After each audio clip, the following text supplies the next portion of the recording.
Ayan po nasa second rack na po tayo mga boss idol. Ayun no, pinatay yung bola.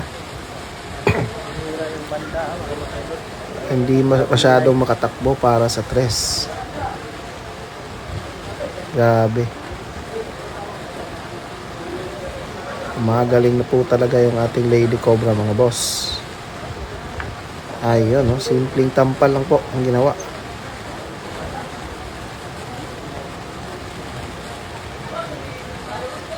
Ayan, tira 4 na po mga boss idol.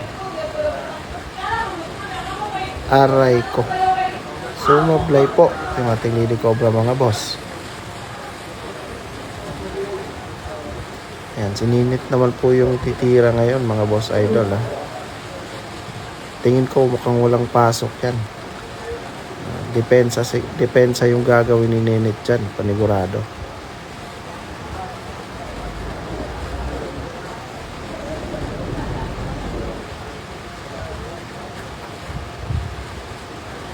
Ayun na nga, at depensa nga ang ginawa ni Ninit Iloilo mga boss idol Ang Robilin Amit ng Iloilo. Ayan, ka-counter po yung ating Lady Cobra dyan mga boss.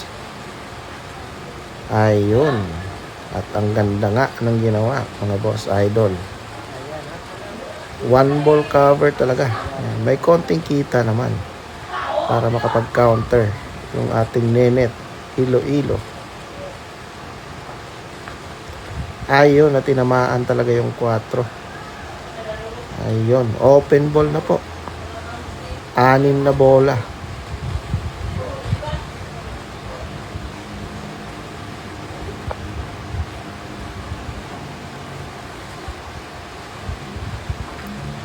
Ayun, tira 5 na po.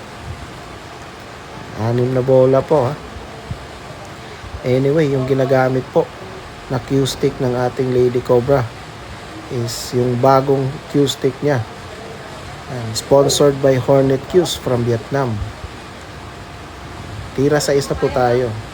Kung gusto pong umorder ng cues na yan ng Hornet Cues, pwede po kayong direktang kumontak kay Shane. Pwede rin po sa amin, mga vlogger, para mai-connect po namin kayo kay Shane para sa mga orders ninyo. Ayan, tira 7 na po tayo. Ayan, ang ganda ng posisyon ng bola. Pabor po para sa 8. Ayun, at na baliktad pa yung pectus ni Shane.